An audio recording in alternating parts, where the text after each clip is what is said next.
လိုပုံလုံးနေပဲဝတ်နေတော့မှလားလို့ ဘာဖြစ်လို့လဲဘေဘီရလဲ သူများယောက်ျားလေးလို့စမကြကြဝတ်ကြည့်ပါလား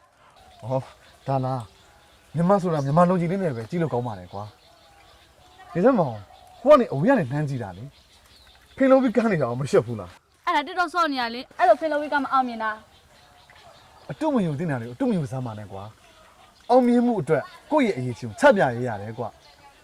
အေးလေမင်းတို့လည်းမျိုးဖင်လုံးပြီးကပ်ပြတဲ့ဗီဒီယိုဖိုင်နဲ့အောက်မှာလေနှမကြီးကိုချင်းမစာနာပြောထားတာလေအများကြီးပဲကွာ ကိုကတော့ကတ်တယ်လို့လား ကတ်တယ်တော့ဘောကွာ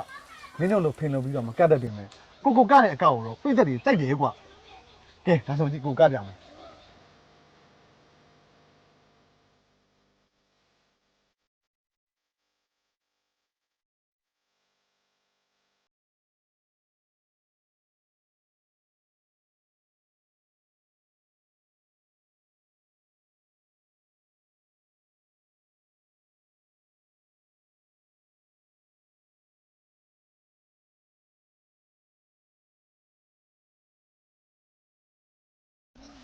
မစိုးပါဘူး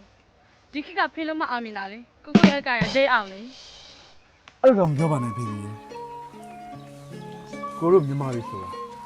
ရိုးရာရင်ချင်းမှုအမွှေးနဲ့များအောင်ထိမ့်သိမ့်ရမယ်ကွာမြန်မာဆိုပြီးသိလိုက်တာနဲ့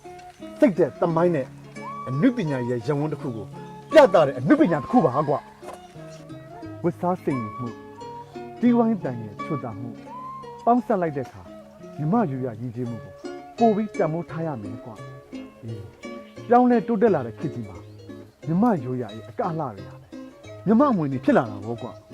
အဲ့လောက်တော့ချိုးသားရည်ချင်းနေလဲဖုံးရဝက်လိုက်ပါတော့လားဒါပဲ ဘေဘီနေအောင်လေဘေဘီ